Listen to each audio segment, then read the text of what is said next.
Hello friends, welcome to my channel the commerce mount. मैं Ranjeet sir.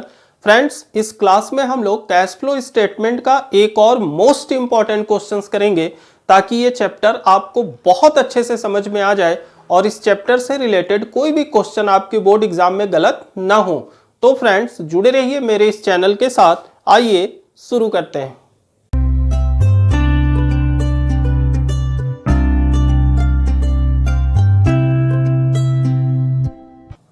Friends, जो question हम लोग करेंगे वह है question number 39A from DK Goyal. आप लोग बुक से टैली कर लीजिएगा, एक आध दो क्वेश्चन आगे पीछे हो सकते हैं। अदरवाइज फ्रेंड, ये क्वेश्चन आपके स्क्रीन पे अपीयर है और बहुत अच्छे से क्वेश्चन समझिएगा क्योंकि मोस्ट इंपॉर्टेंट क्वेश्चन है ये आपके बोर्ड एग्जाम के लिए। क्वेश्चन है friend, prepare cash flow statement from the following balance sheet of dry fruits limited.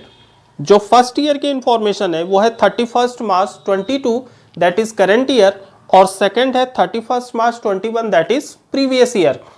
Information है फ्रेंड, इक्विटी एंड लायबिलिटी के अंदर शेयर होल्डर्स फंड में सबसे पहले शेयर कैपिटल की वैल्यू है जो कि लास्ट ईयर में 2 लाख थी और करेंट ईयर में भी 2 लाख है, मतलब कोई चेंज नहीं हुआ। उसके नीचे है रिजर्व एंड सरप्लस जिसमें नोट नंबर 1 है। जब हम लोग नीचे नोट नंबर 1 फॉलो करेंगे तो उसके अंदर सबसे पहले जनरल रिजर्व है जो कि करंट ईयर में 24,000 है और लास्ट ईयर में कोई वैल्यू नहीं थी। इसका मतलब कि 24,000 जनरल रिजर्व करंट ईयर में ट्रांसफर हुआ है। ठीक है, ये सबसे ऊपर प्लस होगी प्रॉफिट बिफोर टैक्स में। पीएल का बैलेंस है फ्रेंड, लास्ट ईयर 8,000 निगेटिव था जो कि करंट ईयर में 60,000 हो गया। मतलब जब हम लोग डिफरेंस लेंगे तो 60 minus 8,000 that is minus minus plus, it means कि 68,000 का डिफरेंस होगा। क्लियर। नेक्स्ट इंफॉर्मेशन है नॉन करंट लायबिलिटी। इसके अंदर लॉन्ग टर्म बोरोइंग है नोट नंबर 2। जब हम लोग नीचे नोट नंबर 2 फॉलो करेंगे तो उसके अंदर 12% मॉर्गेज लोन है जो कि लास्ट ईयर में 1 लाख थी, करंट ईयर में 1,35,000 हो गई। अगर 12% मॉर्गेज लोन पे नीचे इंटरेस्ट की कोई इंफॉर्मेशन होगी फ्रेंड तब तो ठीक, नहीं होगी तो आपको इंटरेस्ट निकालना पड़ सकता है। नेक्स्ट इंफॉर्मेशन है करंट लायबिलिटी जिसके अंदर ट्रेड पेएबल है, लास्ट ईयर 62 थी, करंट ईयर 68 हो गई, मीन 6,000 से इंक्रीज हो गई। ऑपरेटिंग में प्लस करेंगे। एसेट, नॉन करंट एसेट जिसमें प्रॉपर्टी प्लांट एंड इक्विपमेंट्स है नोट नंबर 3। जब हम लोग नीचे नोट नंबर 3 फॉलो करेंगे तो प्रॉपर्टी प्लांट एंड इक्विपमेंट में मशीनरी की ओपनिंग वैल्यू है वो है 1,60,000 दैट इज लास्ट ईयर की, और जो क्लोजिंग वैल्यू है करंट ईयर की वो है 1,45,000। नीचे एक्यूमुलेटेड डिप्रिसिएशन का बैलेंस दिया है फ्रेंड, 30,000 लास्ट ईयर थी, करंट ईयर 25,000 थी। तो अगर मशीनरी के परचेज या सोल्ड की कोई इंफॉर्मेशन होगी तो आपको मशीनरी अकाउंट भी बनानी पड़ सकती है। नेक्स्ट इंफॉर्मेशन ऊपर है फ्रेंड, करंट एसेट में current investment that is marketable security, और marketable security opening cash and cash equivalents में आती है। ठीक है, कैश एंड कैश इक्विवेलेंट्स में क्या क्या चीजें आती है फ्रेंड्स, पहले हम लोग कई बार डिस्कस कर चुके हैं। कैश आती है, बैंक आती है, शॉर्ट टर्म इन्वेस्टमेंट और मार्केटेबल सिक्योरिटी। तो ये कैश एंड कैश इक्विवेलेंट्स का पार्ट है। ठीक है, नीचे इन्वेंट्री है जो कि लास्ट ईयर में 80 थी, करंट ईयर में 61 हो गई, मींस 19,000 से रिड्यूस हो गई। तो इसको प्लस करेंगे because inverse relation current asset के साथ। नेक्स्ट है ट्रेड रिसीवेबल, लास्ट ईयर 29 थी, करंट ईयर 40 हो गई, मींस इंक्रीज हो गई। तो क्या करेंगे फ्रेंड, लेस करेंगे, it means inverse relation. Next cash and cash का बैलेंस है, तो कैश और कैश का बैलेंस प्लस मार्केटेबल सिक्योरिटी, जब दोनों को प्लस करेंगे तो ये कैश एंड कैश इक्विवेलेंट की वैल्यू आएगी। ठीक है फ्रेंड्स। अब नीचे एडिशनल इंफॉर्मेशन हम लोग देखते हैं। एडिशनल इंफॉर्मेशन में फर्स्ट इंफॉर्मेशन है interest paid on mortgage loan amounting 14,100। Interest आपको निकाल के दे रखा है मॉर्गेज लोन पे। उसके बाद इंटेरियम डिविडेंड है 20,000 का पे किया सिंपली। उसके बाद है machine costing 40,000, accumulated depreciation thereon being 18,000 was sold for 5,000। तो आपको मशीनरी के सोल्ड की कंडीशन दी हुई है। ऐसी कंडीशंस में फ्रेंड आपको मशीनरी अकाउंट भी बनानी पड़ेगी और एक्यूमुलेटेड डिप्रिसिएशन अकाउंट भी बनाना पड़ेगा। तो सबसे पहले हम लोग मशीनरी और एक्यूमुलेटेड डिप्रिसिएशन का अकाउंट बनाते हैं, उसके बाद फ्रेंड हम लोग कैश फ्लो स्टेटमेंट बनाएंगे। सबसे पहले फ्रेंड्स हम लोग मशीनरी अकाउंट बनाएंगे। सिंपल सा फॉर्मेट है इसका, डेबिट अमाउंट क्रेडिट अमाउंट। जो मशीनरी अकाउंट का ओपनिंग बैलेंस है फ्रेंड्स 1,60,000 लास्ट ईयर का, सबसे पहले डेबिट साइड में लिखेंगे to balance BD and value है 1,60,000। नेक्स्ट इंफॉर्मेशन है कि मशीनरी कॉस्टिंग 40,000 जिसका एक्यूमुलेटेड डिप्रिसिएशन 18,000 था, वो मशीन 5,000 में सोल्ड आउट हो गई। तो सबसे पहले जो मशीन बिकी उस मशीन का एक्यूमुलेटेड डिप्रिसिएशन हम लोग लिखेंगे। तो बाई एक्यूमुलेटेड डिप्रिसिएशन, और डिप्रिसिएशन कितना था friend 18,000, and machine sold out कितने में हुई 5,000 में। तो क्रेडिट साइड में आप लिखो बाई बैंक एंड ब्रैकेट में आप लिख लेना सोल्ड। ठीक है, कितने में सेल हुई 5,000। अब फ्रेंड्स जिस मशीन की कॉस्टिंग 40,000 थी, जिसमें से हम लोगों ने 18,000 का डिप्रिसिएशन लेस कर दिया, तो आप 40,000 में से जब 18,000 डिप्रिसिएशन माइनस करोगे तो ये वैल्यू आएगी 22,000, और उस मशीन को हमने 5,000 में बेचा। इट मीन्स कि जब 5,000 माइनस कर देंगे तो 17,000 वैल्यू आई, जो कि लॉस है। तो हम लोग क्रेडिट साइड में लिखेंगे by loss on sale, and value I friend 17,000। ये नॉन कैश आइटम में ऑपरेटिंग में ऐड होगी। ठीक है, अब इसके बाद जो क्लोजिंग बैलेंस है मशीनरी का वो है 45,000। तो क्लोजिंग बैलेंस हम लोग क्रेडिट साइड में लिखेंगे by balance CD, and value कितनी है फ्रेंड, वैल्यू है 1,45,000। अब आप क्रेडिट साइड का टोटल कर लो, तो ये वैल्यू आ रही है 18,000 plus 5,000 plus 17,000 plus 1,45,000, 1,85,000, 85,000। Same amount हम लोग डेबिट साइड में लिखेंगे 1,85,000, एंड इसमें से फ्रेंड 1,60,000 हम लोग माइनस कर देंगे। 1,60,000 माइनस करने पे जो वैल्यू आ रही है वो है 25,000, और ये निकल गई आपकी बैलेंसिंग फिगर। डेबिट साइड में क्या होती है, ये परचेज होती है। तो सबसे पहले हम लोग टू बैंक लिखेंगे, टू बैंक एंड ब्रैकेट में आप लिख देना परचेज।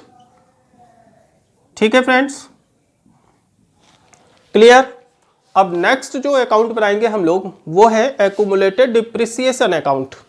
सबसे पहले फ्रेंड एक्यूमुलेटेड डिप्रिसिएशन के जो लास्ट ईयर की वैल्यू थी वो थी 30,000, मतलब ये ओपनिंग बैलेंस है, लाइबिलिटी है। तो क्रेडिट साइड में लिखेंगे हम लोग बाई बैलेंस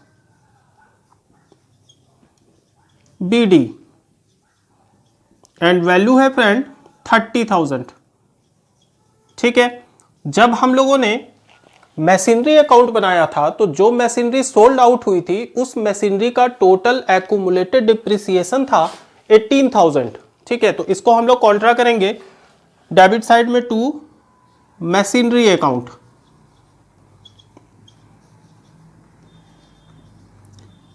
मतलब 18,000 से एक्यूमुलेटेड डिप्रिसिएशन कम हो गया, तो डेबिट साइड में टू मशीनरी वैल्यू 18,000। ठीक है, अब एक्यूमुलेटेड डिप्रिसिएशन का जो क्लोजिंग बैलेंस है वो है 25,000। तो डेबिट साइड में लिखेंगे to balance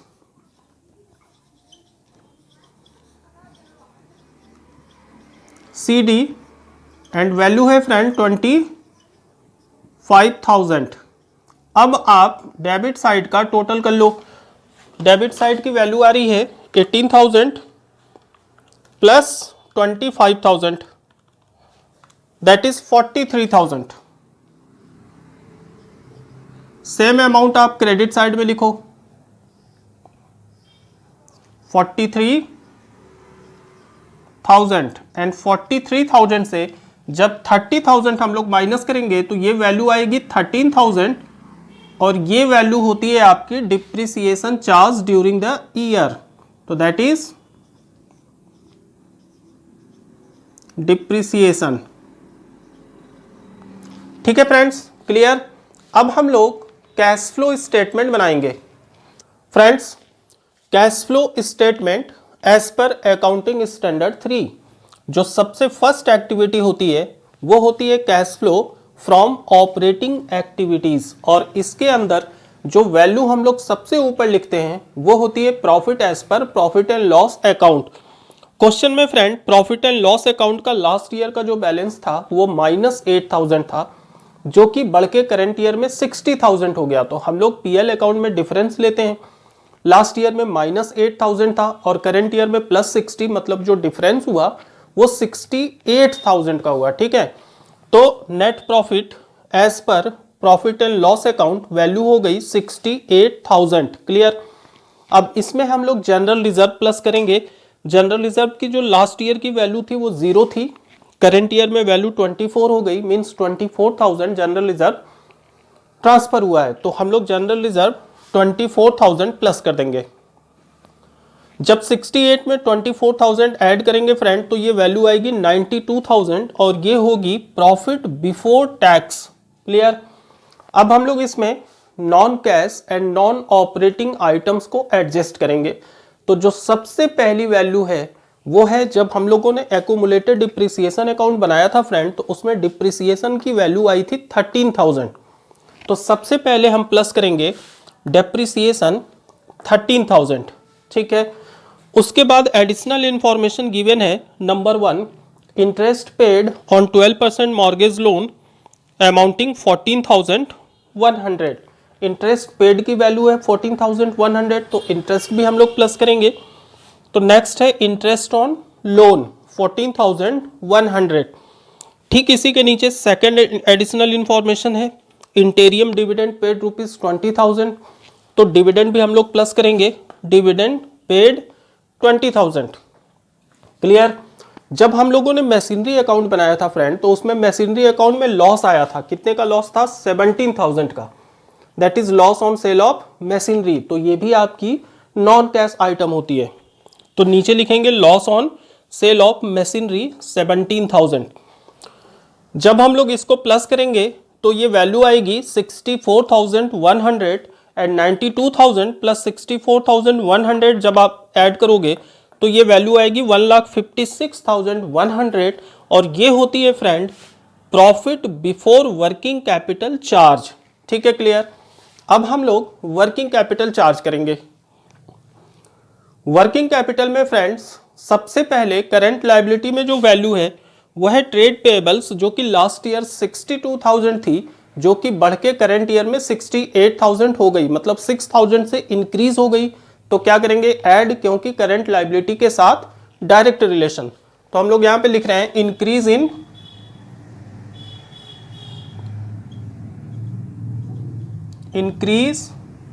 in trade payables और 6,000 से इंक्रीज हुई है फ्रेंड, तो 6,000 पॉजिटिव प्लस में लिखोगे आप लोग।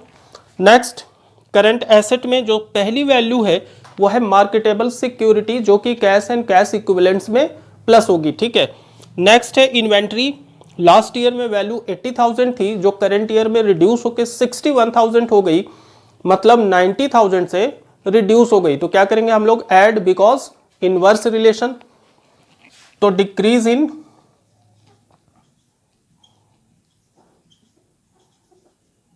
इन्वेंट्री एंड वैल्यू कितनी थी फ्रेंड्स? लास्ट ईयर थी इन्वेंट्री 80,000, करंट ईयर में हो गई 61, मींस 19,000 से डिक्रीज हुई है। तो ऐड करो आप, प्लस में लिखो 19,000। उसके बाद नेक्स्ट वैल्यू है ट्रेड रिसीवेबल्स जो लास्ट ईयर में 29,000 थी, करंट ईयर में इंक्रीज होके ये 40,000 हो गई, मींस 11,000 से इंक्रीज हो गई, तो क्या करेंगे, लेस, बिकॉज इनवर्स रिलेशन। तो इंक्रीज इन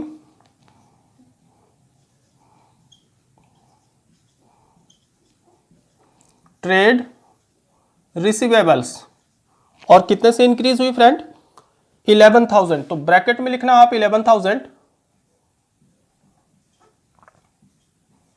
और कुछ है नहीं वर्किंग कैपिटल में, तो आप इसको ऐड कर लो। तो ये वैल्यू आएगी फ्रेंड 6,000 प्लस 19,000 माइनस 11,000, 14,000 आउटर में ले जाओ,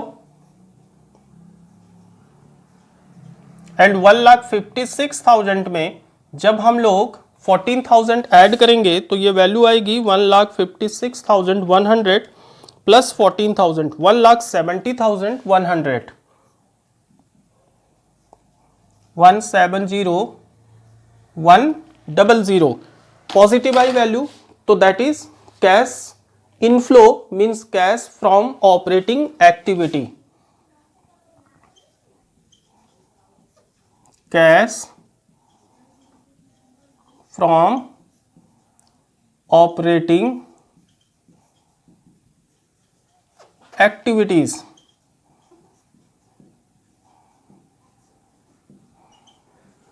ठीक है फ्रेंड्स, अब सेकेंड जो एक्टिविटी होती है वो होती है cash flow from investing activity, B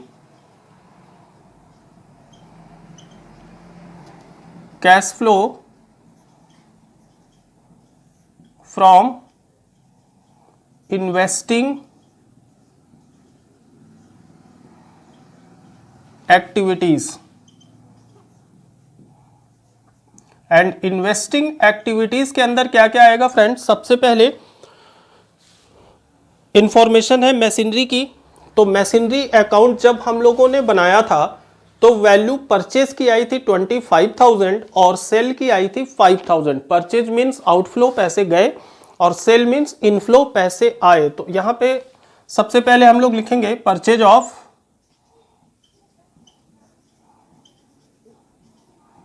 machinery, और कितने की परचेज हुई थी फ्रेंड, परचेज हुई थी 25,000 की, तो वैल्यू आप लोग ब्रैकेट में लिखिएगा क्योंकि माइनस करनी है ये वैल्यू, और sale of machinery, sale of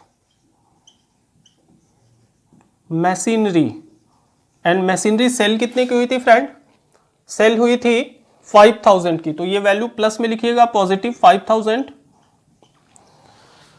इसके अलावा और कोई इंफॉर्मेशन नॉन करंट एसेट में है नहीं, ठीक है। तो ये हो गई आपकी 25,000 negative and 5,000 positive, that is 20,000 negative minus 20,000, that is cash used in investing activity, cash used in investing activity। ठीक है फ्रेंड्स, क्लियर। जो थर्ड एक्टिविटी है फ्रेंड वो है cash flow from financing activity, तो see cash flow from financing activities.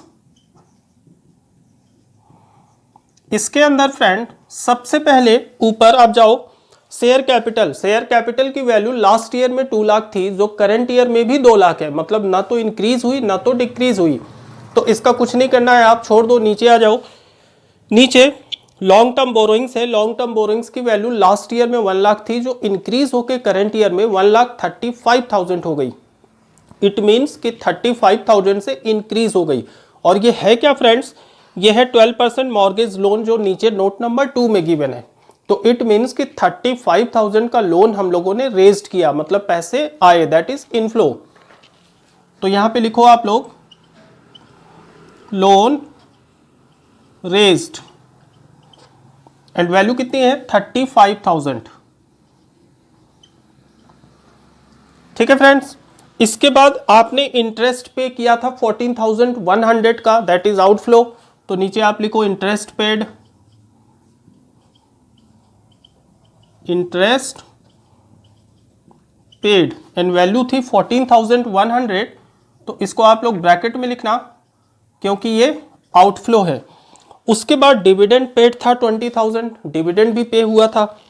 तो नीचे लिखो आप लोग dividend paid, dividend paid value थी 20,000। तो ब्रैकेट में लिखना आप लोग 20,000। और कोई इंफॉर्मेशन है नहीं, तो अब हम लोग इसको ऐड करेंगे 35,000 प्लस नहीं है, माइनस 14,100 एंड माइनस 20,000। ये वैल्यू आ रही है फ्रेंड 900 ओनली, और वैल्यू पॉजिटिव आ रही है। इट मीन्स कि 900 क्या हो गई, ये हो गई cash flow from financing activity.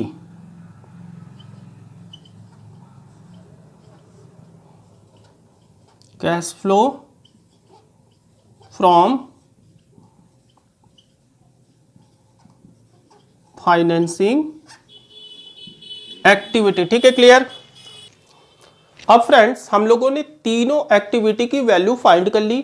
Cash flow from operating activity 1,70,100, cash flow from investing activity -20,000 and cash from financing activity 900। जब हम लोग इन तीनों को ऐड करेंगे दैट इज 1,70,100 प्लस 900 माइनस 20,000। तो ये वैल्यू आएगी फ्रेंड 1,51,000, 1,51,000 और ये positive I.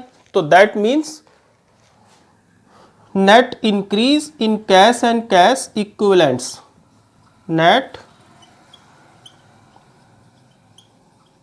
Increase in cash and cash equivalents, that is A plus B plus C। ठीक है, क्लियर। अब हम लोग जब इसमें opening cash and cash equivalent को प्लस करेंगे तो ये value closing cash and cash equivalent से टैली कर जाएगी। तो ऐड करेंगे हम लोग कैश एंड कैश इक्विवेलेंट्स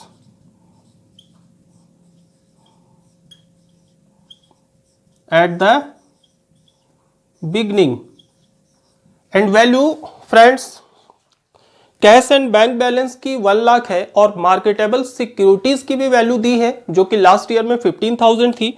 तो आप लोग 1 लाख में 15,000 ऐड करके लिखोगे वैल्यू। तो ब्रैकेट में हम लोग लिख रहे हैं 1 लाख प्लस 15,000 मार्केटेबल सिक्योरिटी, क्योंकि ये भी कैश एंड कैश इक्विवेलेंट्स में आती है। तो ये वैल्यू हो गई 1,15,000 एंड 1,15,000 में आप 1,51,000 को प्लस कर लो तो ये वैल्यू आ रही है फ्रेंड 2,66,000 और ये value closing cash and cash equivalent से टैली होनी चाहिए। तो cash and cash equivalents at the end, और कैश एंड बैंक का जो बैलेंस है वो है 2,44,000। तो ब्रैकेट में आप लिखो 2,44,000 प्लस मार्केटेबल सिक्योरिटी की वैल्यू है 22,000। जब 2,44,000 में हम लोग 22,000 प्लस करेंगे तो ये वैल्यू आएगी 2,66,000। तो ये था फ्रेंड्स आपके कैश फ्लो स्टेटमेंट का कंप्लीट क्वेश्चन, और बहुत ही इंपॉर्टेंट क्वेश्चन है ये फ्रेंड्स। आप लोग इसको कॉपी में फिर से एक बार दो बार प्रैक्टिस कीजिएगा। हम लोगों ने बहुत सारे क्वेश्चन कैश फ्लो स्टेटमेंट के किए, आप लोग इसको बहुत अच्छे से प्रैक्टिस करिएगा फ्रेंड्स, क्योंकि बहुत इंपॉर्टेंट चैप्टर है ये आपके बोर्ड एग्जाम के लिए। एंड फ्रेंड्स आप लोग दोस्तों के साथ ग्रुप में ज़्यादा से ज़्यादा इसको शेयर कीजिएगा एंड प्लीज़ सब्सक्राइब कीजिए। इस क्लास में बस इतना ही, मिलते हैं नेक्स्ट क्लास में एक नए चैप्टर के साथ। तब तक के लिए take care and bye bye.